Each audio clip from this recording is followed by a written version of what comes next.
Leveraged buyout. A leveraged buyout, LBO, is one company's acquisition of another company using a significant amount of borrowed money to meet the cost of acquisition. The assets of the company being acquired are often used as collateral for the loans, along with the assets of the acquiring company.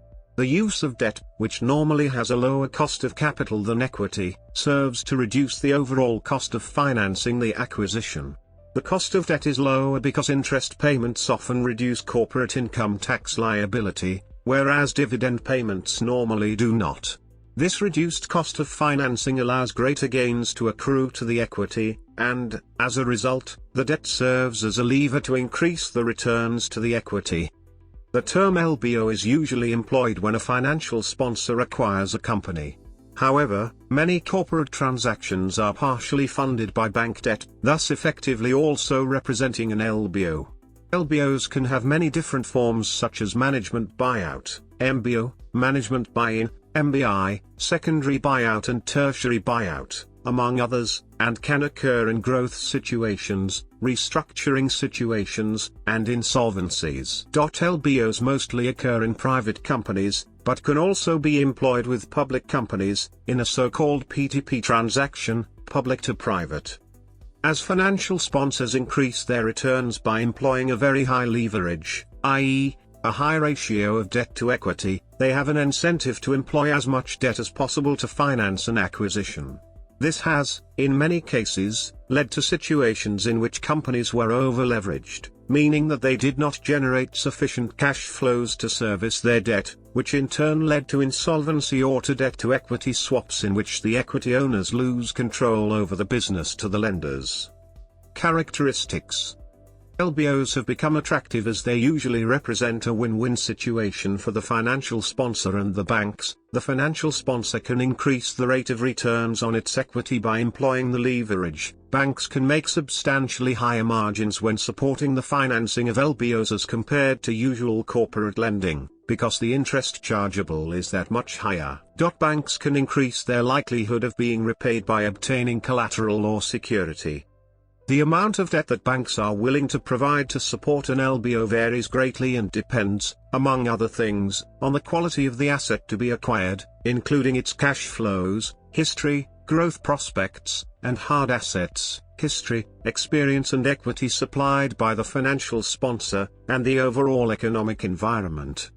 Debt volumes of up to 100% of a purchase price have been provided to companies with very stable and secured cash flows, such as real estate portfolios with rental income secured by long-term rental agreements. Typically, debt of 40 to 60% of the purchase price may be offered. Debt ratios vary significantly among regions and target industries. Depending on the size and purchase price of the acquisition, the debt is provided in different tranches. Senior debt is secured with the assets of the target company and has the lowest interest margins, and junior debt, or mezzanine capital, usually has no security interests and thus bears higher interest margins. In larger transactions, sometimes all or part of these two debt types is replaced by high-yield bonds. Depending on the size of the acquisition, debt as well as equity can be provided by more than one party.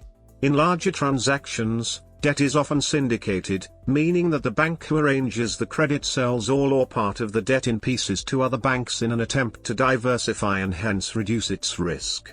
Another form of debt that is used in LBOs are seller notes, or vendor loans, in which the seller effectively uses parts of the proceeds of the sale to grant a loan to the purchaser. Such seller notes are often employed in management buyouts or in situations with very restrictive bank financing environments. Note that in close to all cases of LBOs, the only collateralization available for the debt are the assets and cash flows of the company. The financial sponsor can treat their investment as common equity or preferred equity among other types of securities. Preferred equity can pay a dividend and has payment preferences to common equity. In addition to the amount of debt that can be used to fund leveraged buyouts, it is also important to understand the types of companies that private equity firms look for when considering leveraged buyouts. While different firms pursue different strategies, there are some characteristics that hold true across many types of leveraged buyouts. history. Origins. The first leveraged buyout may have been the purchase by McLean Industries Incorporated of Pan Atlantic Steamship Company in January 1955 and Waterman Steamship Corporation in May 1955. Under the terms of that transaction, McLean borrowed $42 million and raised an additional $7 million through an issue of preferred stock. When the deal closed, $20 million of Waterman cash and assets were used to retire $20 million of the loan debt. Similar to the approach employed in the McLean transaction, the use of publicly traded holding companies as investment vehicles to acquire portfolios of investments in corporate assets was a relatively new trend in the 1960s, popularized by the likes of Warren Buffett, Berkshire Hathaway, and Victor Posner, DWG Corporation, and later adopted by Nelson Peltz, Triarch, Saul Steinberg, Reliance Insurance, and Jerry Schwartz, Onex Corporation. These investment vehicles would utilize a number of the same tactics and target the same type of companies as more traditional leveraged buyouts, and in many ways could be considered a forerunner of the later private equity firms. In fact, it is Posner who is often credited with coining the term leveraged buyout or LBO. The leveraged buyout boom of the 1980s was conceived in the 1960s by a number of corporate financiers, most notably Jerome Kohlberg Jr. and later his protégé Henry Kravis. Working for Bear Stearns at the time, Kohlberg and Kravis, along with Kravis' cousin George Roberts, began a series of what they described as bootstrap investments. Many of the target companies lacked a viable or attractive exit for their founders, as they were too small to be taken public and the founders were reluctant to sell out to competitors. Thus, a sale to an outside buyer might prove attractive. Their acquisition of Orkin Exterminating Company in 1964 is among the first significant leveraged buyout transactions. In the following years, the three Bear Stearns bankers would complete a series of buyouts including Stern Metals, 1965, Incom, a division of Rockwood International, 1971, Cobblers Industries, 1971, and Boron Clay, 1973, as well as Thomson Wire, Eagle Motors and Barrows through their investment in Stern Metals. By 1976, tensions had built up between Bear Stearns and Kohlberg, Kravis and Roberts, leading to their departure and the formation of Kohlberg-Kravis-Roberts in that year. 1980s. In January 1982, former U.S. Secretary of the Treasury William E. Simon and a group of investors acquired Gibson Greetings, a producer of greeting cards, for $80 million, of which only $1 million was rumored to have been contributed by the investors. By mid-1983, just 16 months after the original deal, Gibson completed a $290 million IPO and Simon made approximately $66 million. The success of the Gibson Greetings investment attracted the attention of the wider media to the nascent boom in leveraged buyouts. Between 1979 and 1989, it was estimated that there were over 2,000 leveraged buyouts valued in excess of $250 billion. In the summer of 1984, the LBO was a target for virulent criticism by Paul Volcker, then chairman of the Federal Reserve, by John S. Arshad, chairman of the U.S. Securities and Exchange Commission, and other senior financiers. The gist of all the denunciations was that top-heavy reversed pyramids of debt were being created and that they would soon crash, destroying assets and jobs. During the 1980s, constituencies within acquired companies and the media ascribed the corporate raid label to many private equity investments, particularly those that featured a hostile takeover of the company, perceived asset stripping, major layoffs or other significant corporate restructuring activities. Among the most notable investors to be labeled corporate raiders in the 1980s included Carl Icahn, Victor Posner, Nelson Peltz, Robert M. Bass, T. Boone Pickens, Harold Clark Simmons, Kirk Kerkorian, Sir James Goldsmith, Saul Steinberg, and Asher Edelman. Carl Icahn developed a reputation as a ruthless corporate raider after his hostile takeover of TWA in 1985. Many of the corporate raiders were one-time clients of Michael Milken, whose investment banking firm, Drexel Burnham Lambert, helped raise blind pools of capital with which corporate raiders could make a legitimate attempt to take over a company, and provided high-yield debt financing of the buyouts. One of the final major buyouts of the 1980s proved to be its most ambitious and marked both a high watermark and a sign of the beginning of the end of the boom that had begun nearly a decade earlier. In 1989, KKR closed in on a $31.1 billion takeover of RJR Nabisco. It was, at that time and for over 17 years following, the largest leveraged buyout in history. The event was chronicled in the book, and later the movie, Barbarians at the Gate: The Fall of RJR Nabisco. KKR would eventually prevail in acquiring RJR Nabisco at $109 per share, marking a dramatic increase from the original announcement that Shearson Lehman Hutton would take RJR Nabisco private at $75 per share. A fierce series of negotiations and horse trading ensued, which pitted KKR against Shearson Lehman Hutton and later Forstmann Little & Company. Many of the major banking players of the day, including Morgan Stanley, Goldman Sachs, Salomon Brothers, and Merrill Lynch, were actively involved in advising and financing the parties. After Shearson Lehman's original bid, KKR quickly introduced a tender offer to obtain RJR Nabisco for $90 per share, a price that enabled it to proceed without the approval of RJR Nabisco's management.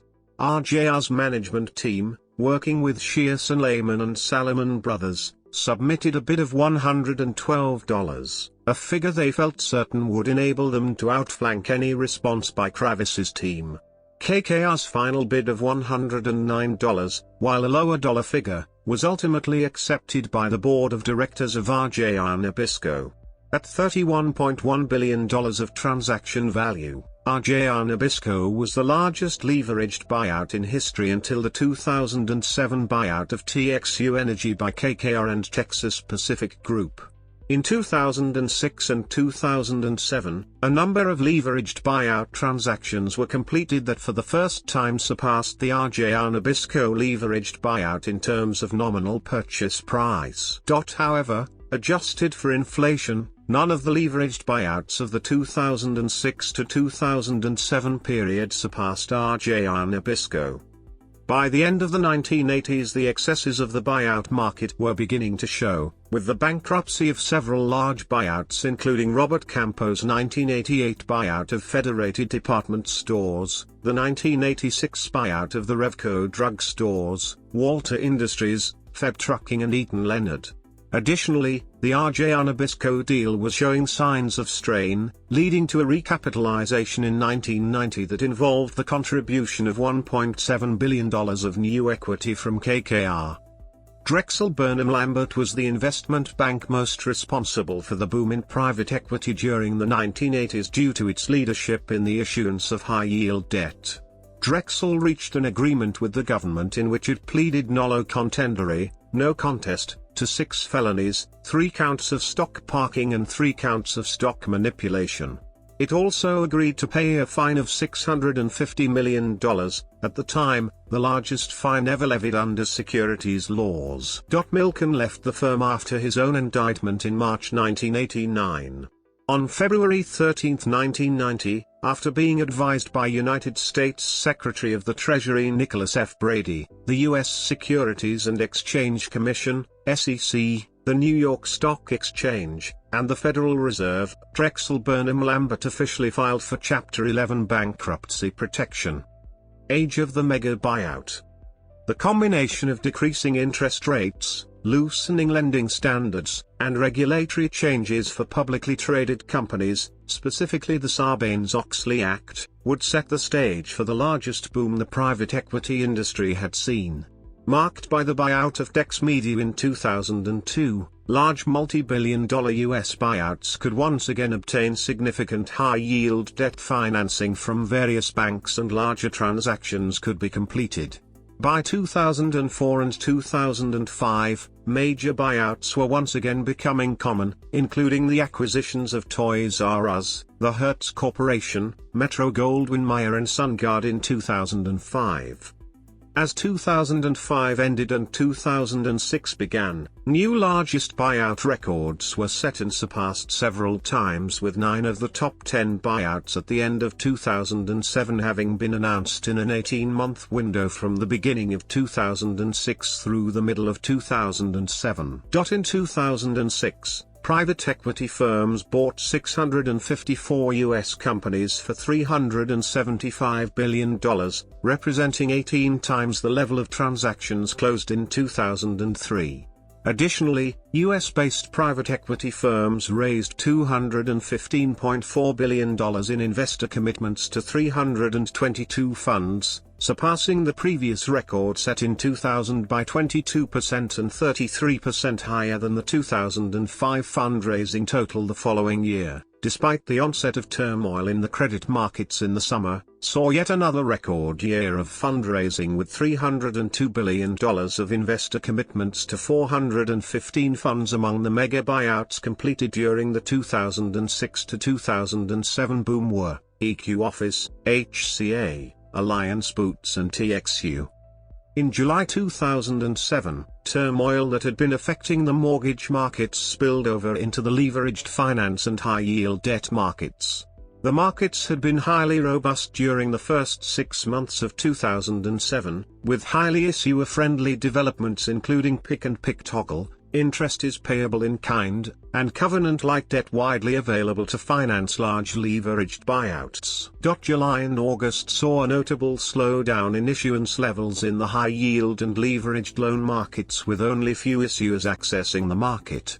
Uncertain market conditions led to a significant widening of yield spreads, which coupled with the typical summer slowdown led many companies and investment banks to put their plans to issue debt on hold until the autumn. However, the expected rebound in the market after Labor Day 2007 did not materialize, and the lack of market confidence prevented deals from pricing. By the end of September, the full extent of the credit situation became obvious as major lenders including Citigroup and UBS AG announced major write-downs due to credit losses. The leveraged finance markets came to a near standstill. As 2007 ended and 2008 began, it was clear that lending standards had tightened and the era of mega buyouts had come to an end. Nevertheless, private equity continues to be a large and active asset class, and the private equity firms, with hundreds of billions of dollars of committed capital from investors, are looking to deploy capital in new and different transactions. Management buyouts. A special case of a leveraged acquisition is a management buyout, MBO. In an MBO, the incumbent management team, that usually has no or close to no shares in the company, acquires a sizable portion of the shares of the company. Similar to an MBO is an MBI, management buy-in, in which an external management team acquires the shares. An MBO can occur for a number of reasons, for example.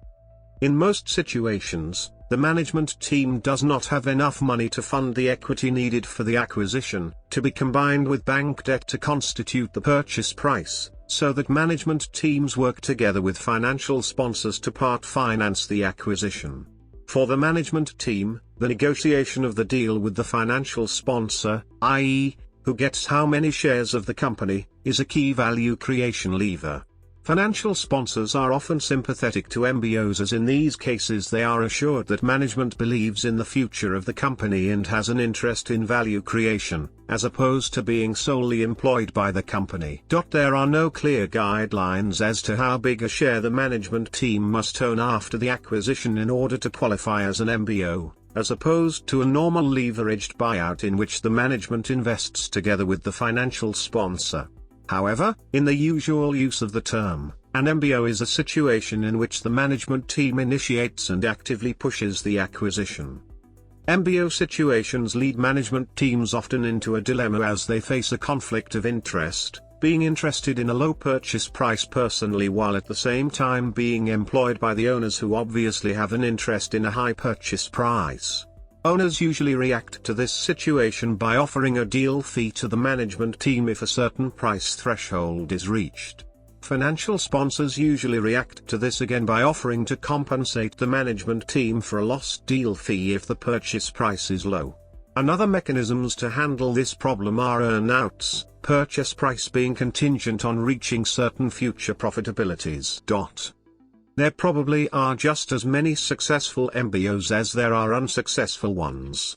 Crucial for the management team at the beginning of the process is the negotiation of the purchase price and the deal structure, including the NV ratio, and the selection of the financial sponsor. Secondary and tertiary buyouts.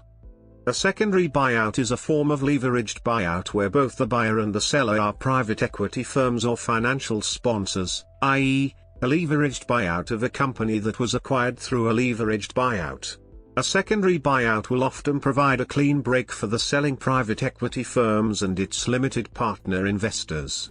Historically, given that secondary buyouts were perceived as distressed sales by both seller and buyer, limited partner investors considered them unattractive and largely avoided them. The increase in secondary buyout activity in 2000s was driven in large part by an increase in capital available for the leveraged buyouts. Often, selling private equity firms pursue a secondary buyout for a number of reasons. Often, secondary buyouts have been successful if the investment has reached an age where it is necessary or desirable to sell rather than hold the investment further, or where the investment had already generated significant value for the selling firm.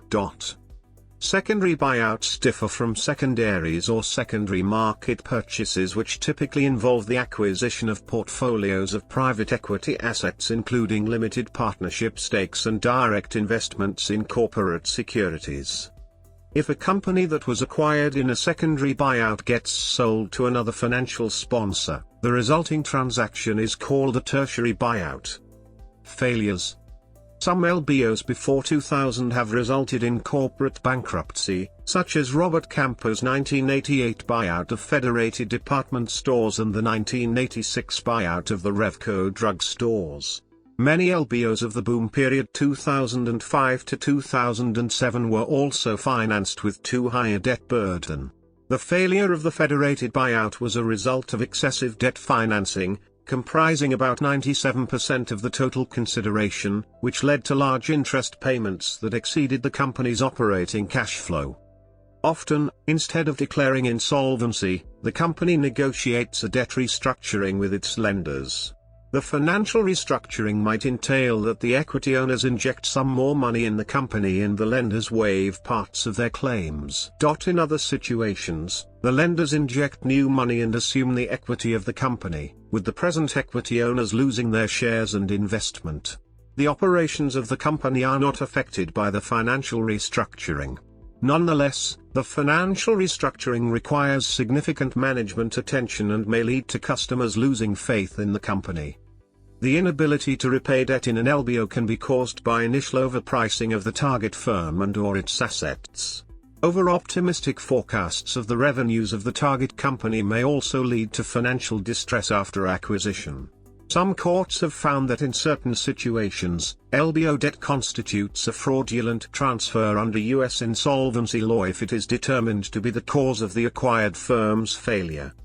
The outcome of litigation attacking a leveraged buyout as a fraudulent transfer will generally turn on the financial condition of the target at the time of the transaction, that is, whether the risk of failure was substantial and known at the time of the LBO, or whether subsequent unforeseeable events led to the failure. The analysis historically depended on dueling expert witnesses and was notoriously subjective, expensive, and unpredictable.